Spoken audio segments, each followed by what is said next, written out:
কালকে আমরা দেখলাম তাদের উইদাউট নোটিস, উইদাউট কোনো সূচনা দিয়ে হঠাৎ এখানকার সমস্ত আলা আধিকারী ইঞ্জিনিয়ার তারা কিন্তু সমস্ত বুলডোজার নিয়ে ওখানে পৌঁছায় যান। একটা প্যানিকের সিচুয়েশন ওখানে তৈরি হয়েছে। তার সাথে আমি দেখলাম যে মুখ দেখে দেখে কিন্তু দোকানগুলোকে ডেমলিশ করা হয়েছে। এটাও ঠিক না। সমানভাবে যদি যারা ইলিগাল করেছেন তাদের ডিমলিশ করলে কোনো অসুবিধা নেই।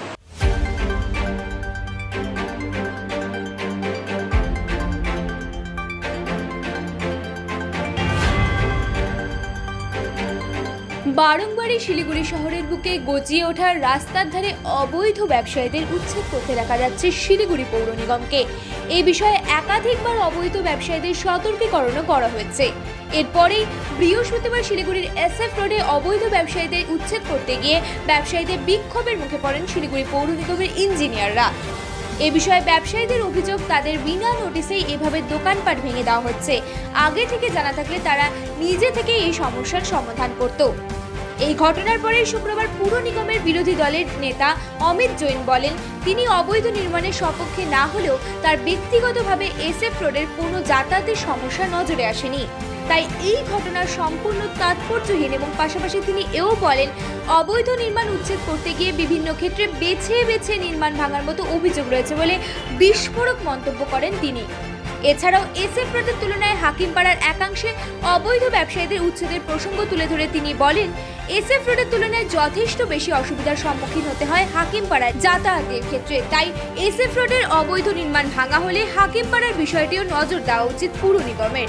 সেক্ষেত্রে বৈষম্যতা থাকলে তা একেবারে যুক্তিসঙ্গত নয় বলে দাবি জানান তিনি। এদিকে এই বিষয়ে পুর নিগমের ডেপুটি মেয়র রঞ্জন সরকার গতকাল জানিয়েছিলেন, নতুন শিলিগুড়ি গড়তে তারা বদ্ধপরিকর।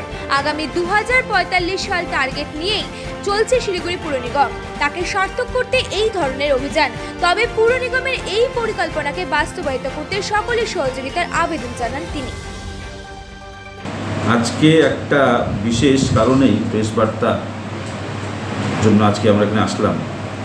ঘটনা হচ্ছে যে, প্রথমেই বলি, কালকে হঠাৎ SF রোড, সেখানে দেখলাম নাকি হঠাৎ কর্পোরেশনের সমস্ত আলা আধিকারী সমস্ত ব্যবস্থা নিয়ে ওখানে ইললিগাল এনক্রোচমেন্টকে ডেমলিশ করার জন্য ওখানে গেলেন। হঠাৎ 9টা পর্যন্ত কেউ জানতো না, কিন্তু তারপরে হঠাৎ মানুষ আমাদের ফোন করতে চালু করে যে হঠাৎ কি কর্পোরেশন ব্যবস্থা নিচ্ছে। আমরা প্রথমেই বলি, আমরা ইললিগাল এনক্রোচমেন্টের বিরুদ্ধে। তারা যেখানে ইললিগাল এনক্রোচমেন্ট হলে এটা ব্যবস্থা নেওয়া উচিত, এটা ঠিক, কিন্তু তার আগেও একটা জিনিস ভাবতে হবে যে পদ্ধতি কর্পোরেশন নিচ্ছে সেটা ঠিক না। কালকে আমরা দেখলাম তাদের উইদাউট নোটিস, উইদাউট কোনো সূচনা দিয়ে হঠাৎ এখানকার সমস্ত আলা আধিকারী ইঞ্জিনিয়ার তারা কিন্তু সমস্ত বুলডোজার নিয়ে ওখানে পৌঁছায় যান। একটা প্যানিকের সিচুয়েশন ওখানে তৈরি হয়েছে। আর যেহেতু আমরা ওখানকার স্থানীয় লোকাল রিপ্রেজেন্টেটিভ, আমাদের কোনো সূচনা ছিল না, তো হঠাৎ আমাকে কয়েকজন মানুষ ফোন করতে আরম্ভ করে। কালকে যে বিষয়টা আমি আজকে আপনাদের সামনে আপনাদের মাধ্যমে কিন্তু যে প্রকাশে আনতে চাই, যে ওখানে ছোটোখাটো দোকানদার, বেশিরভাগই ভেন্ডার, তারা কিন্তু দিন আনা কামায়, দিন আনা খায়। তাদের দোকান যদি আপনারা ডিমলিশ করতে চান, যদি ইললিগাল এনক্রোচমেন্ট হচ্ছে, তাহলে অন্তত তাদের একটা নোটিশ দেওয়া উচিত ছিল, তাদের একটা ইন্টিমেশন দেওয়া উচিত, কিন্তু সে দেওয়া হয়। যেখানে রাজ্য সরকার বারবার চপ শিল্প, ঝালমুড়ি শিল্পর কথা বলে আর সাধারণ মানুষকে আপনারা হঠাৎ করে একটু সরানোর ব্যবস্থা করে দিচ্ছেন, এটাও তো ঠিক না।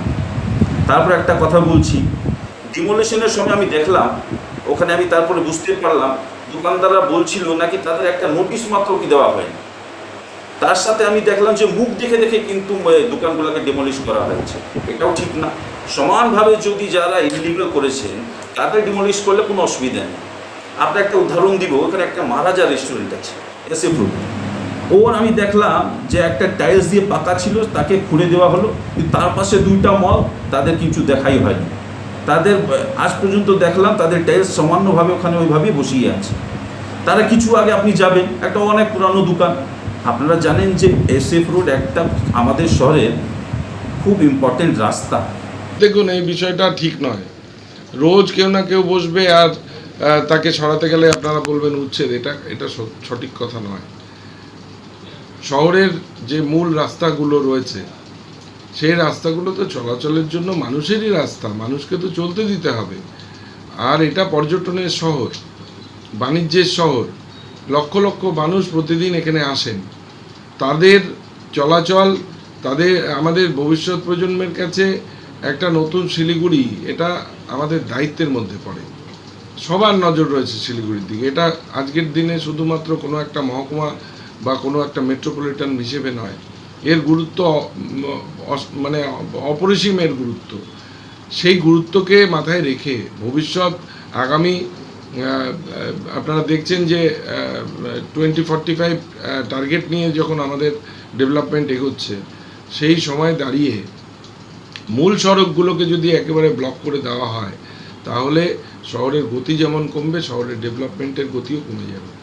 সেইখান থেকে দাঁড়িয়ে আমাদের এটা সবার কাছে আবেদন নিবেদন বারবার করছি যে ড্রেনগুলোকে ছাড়তে হবে। এই যে বর্ষা আসছে, জল জমলে কার কষ্ট হবে? সবারই তো কষ্ট হবে। আমরা পরিষ্কার পরিচ্ছন্ন করতে পারছি না। এই দিকটাতে নজর রেখে, এবং বিশেষ করে এই SF রোড, বর্ধমান রোড নতুন করে সাজছে, এটা এতদিন বন্ধ ছিল, রেলের সঙ্গে একটা সমস্যা হচ্ছিল। এই যে ফ্লাইওভার, বাইফার্কেশন, 4 লেন, এগুলো তো করতে দিতে হবে। সেইখানে মানুষের রুজি রুটির বিরুদ্ধে আমরা নই, কিন্তু রোজ নতুন নতুন এনক্রোচমেন্ট বরদাস্ত করা হবে না। দেখা যায় উচ্ছেদের পরে 2-3 দিন পর ফের আবার সেই জায়গায় আবার দেখুন, এইটাতে মানুষকেও একটু এগিয়ে আসতে হবে সকলকে। সেখানকার ব্যবসায়ীদের অনুরোধ করব, বারবার আমরা মিটিং করছি, ব্যবসায়ীদেরকে অনুরোধ করছি, আবেদন নিবেদন করছি, আইনকেও তো তার কাজ করতে দিতে হবে। আইন যখন দেশে আইন আছে, আইনকে মানুষের কাছে পৌঁছে দেওয়া এবং আইনের মাধ্যমে কাজ করা, এটা সকলের অধিকার। সুতরাং আইন মেনে সমস্তটা হচ্ছে। এখানে কাউকে এখানে জোর করে